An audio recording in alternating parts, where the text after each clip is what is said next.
Ang kwento po natin ngayon ay mainit pa na pinag-uusapan sa social media at laman ng mga headlines. Nangyari kasi ito noon lamang isang araw, March 10, 2024, sa kanlurang bahagi ng ating kapuluan sa lalawigan ng Pangasinan. Tagpo ang patay at walang saplot pang ibaba ang 21 anyos na babae sa Lingayen, Pangasinan. Ito ay ang hindi katanggap-tanggap na pagkamatay ng isa na namang kolehiyala matapos na pagsamantalahan at patayin sa Lingayen. Samahan niyo po akong talakayin ang masakit na sinapit ni Alyssa Manzano Bulasok. Bago ko po simulan ang ating story, sa mga bago po sa channel ko, please hit the subscribe button at pakipindot na rin po ang notification bell para ma-notify kayo pag may bago tayong upload na videos. March 10, 2024 ay kumalat sa social media ang post ng isang nag-aalalang kapatid kung saan ay humihingi ito ng tulong sa mga netizens sa paghahanap sa nawawala niyang kapatid. Ayon sa kanya, ay 24 hours na ang lumipas mula nang huling makita ang kapatid na kasama niya pang kumain, subalit hindi na ito nakauwi at bigla na lamang naglaho na parang bula. Walang nakakaalam sa kanila kung nasaan ito. Labis-labis ang kanilang pag-aalala dahil sa hindi nito ugali ang hindi umuwi sa kanilang bahay, pagkagat ng dilim, at hindi rin ito umaalis ng bahay nang hindi nagsasabi kung saan ito pupunta.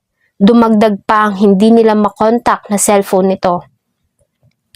Sa kalagitnaan ng paghahanap ay nakatanggap naman ng report ang tanggapan ng kapulisan sa Lingayen, Pangasinan tungkol sa wala ng buhay na katawan ng isang babae na natagpuan na palutang-lutang sa ilog ng Sitio San Gabriel, Barangay Balangubong, Lingayen, Pangasinan.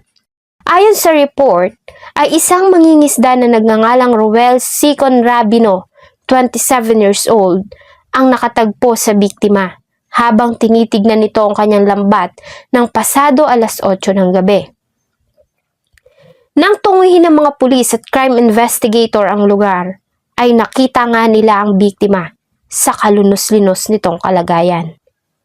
Una na nilang hinala na ito ay biktima ng panggagahasa dahil sa wala itong suot na pambabang kasuotan. Ang biktima ay positibong kinilala ng kanyang mga kapatid na ang nawawalang si Alyssa Manzano Bulasok. Sa ginawang medical examination ng mga forensic expert sa Pangasinan, ang biktima ay positibong ginahasa base sa mga sugat o laceration na natagpuan nila sa maselang bahagi ng katawan nito. At ito ay namatay dahil sa asphyxia by manual strangulation o pagkakasakal. Agad na nagsagawa ang Lingayen PNP ng investigasyon. At dito ay nagawa nilang makapanayam ang ilang mga saksi kung saan ay iisa lamang ang taong itinuro ng mga ito na huling nakitang kasama ng biktima. Ito ay ang 32 years old na solar installer na si Jessie Aquino Soriano na residente din ng lugar. Nang puntahan nila ang person of interest, ay kusa naman itong umamin sa ginawang krimen. Inilahad niya ang ginawang pamamaslang at panggagahasa sa biktima. Kasama ang mga investigador at arresting officers ay muli nilang binalikan ang mga lugar kung saan niya kinuha ang biktima hanggang sa itapon niya ito sa ilog. Itinuro niya din sa mga investigador kung saan niya itinapon ang mga nawawalang gamit ng biktima gaya ng kanyang cellphone at pang-ibabang kasuotan. Turo ng suspect kung paano niya ginawa yung krimen at binalikan namin itong area. So tinuturo niya dito kung paano niya pinatay, saan niya pinatay yung biktima.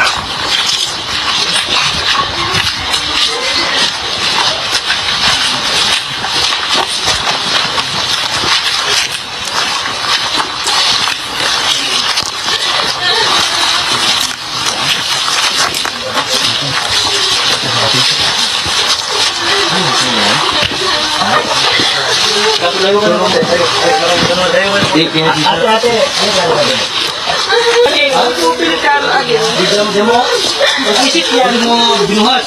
Tapos yung binuhat ang papunta nito. Ha? Tapos ano pong sumunod?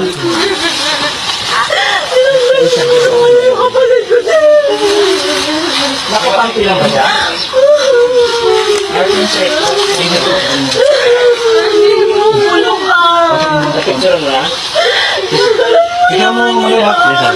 Tingnan mo ulit.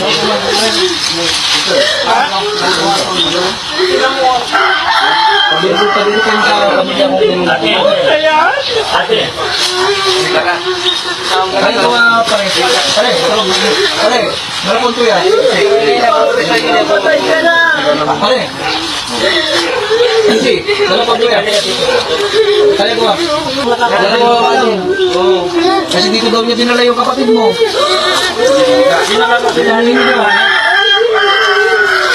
Teka dito. Madel. Layo po kayo ng konti na mo ha. Kasi yung kain dito. Balang po tayo. Hindi na ako.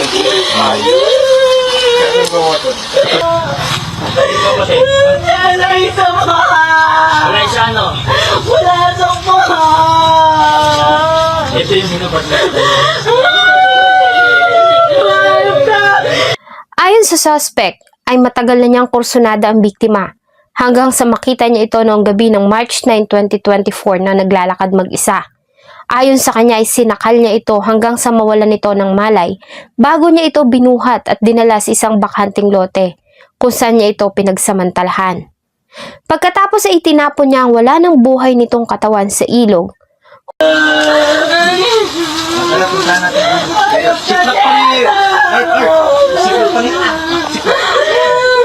Pinasay mo yung matalino mong kapatid!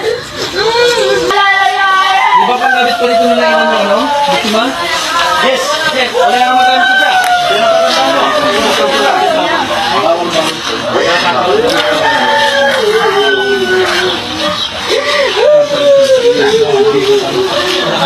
Sakit man.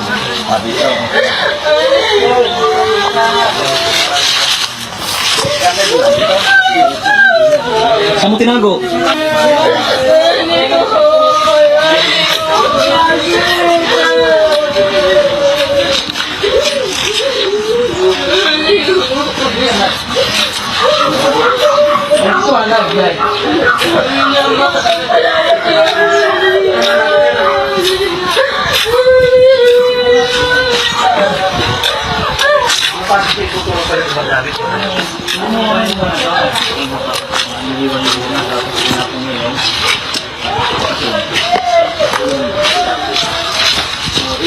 Dahil po kayo ng konti. Tayo yung natin.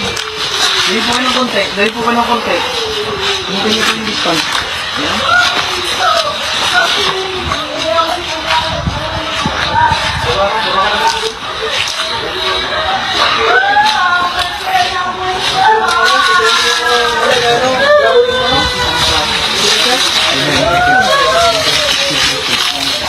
Dito niya tinapon yung biktima at dito niya pinagsamantalahan.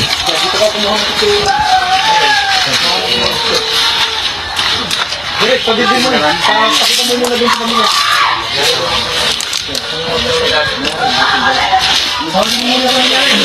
Yung kapatid, hindi ko naman ko mo.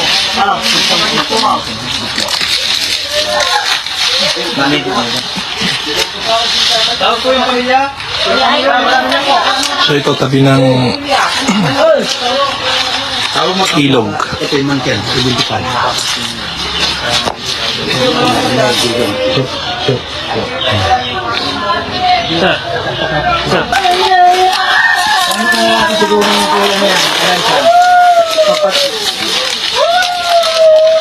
Plastic ni.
Humingi ito ng tawad sa pamilya ni Alyssa at sinabing nagawa niya umano iyon dahil sa labis na kalasingan. Ang suspect ay nasa pangangalaga na ng pulis at nahaharap sa kasong panggagahasa at pagpatay.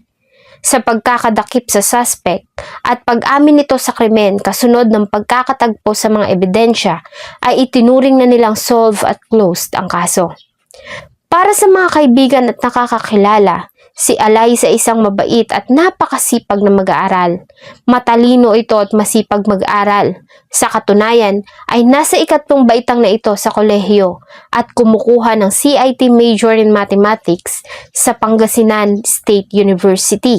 Mapagmahal ito sa pamilya at may mataas na pangarap, kaya naman gustong-gusto nito na makapagtapos ng pag-aaral para makatulong sa kanilang pamilya.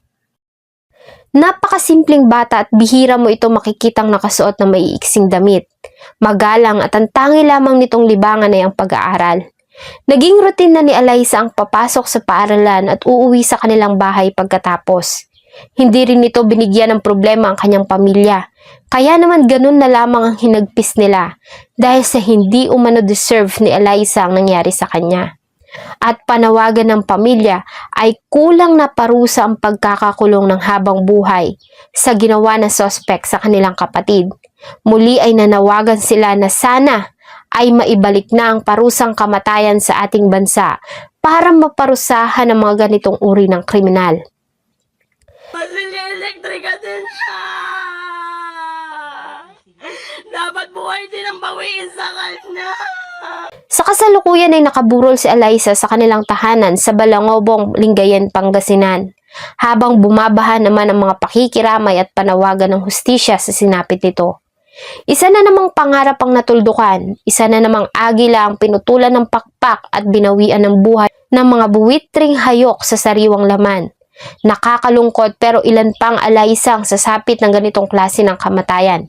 Ilang inosente pa ba ang mamamatay?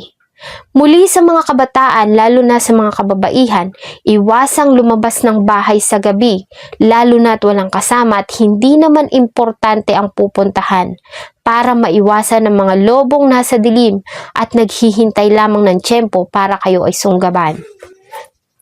Salamat po sa patuloy na pagtangkilik ng atin pong mga videos. Huwag niyo pong kalimutang mag-iwan ng saloobin at suggestion sa atin pong comment section. Sana po ay samahan niyo po akong muli sa mga susunod pa nating episodes. Thank you so much po and see you on my next video.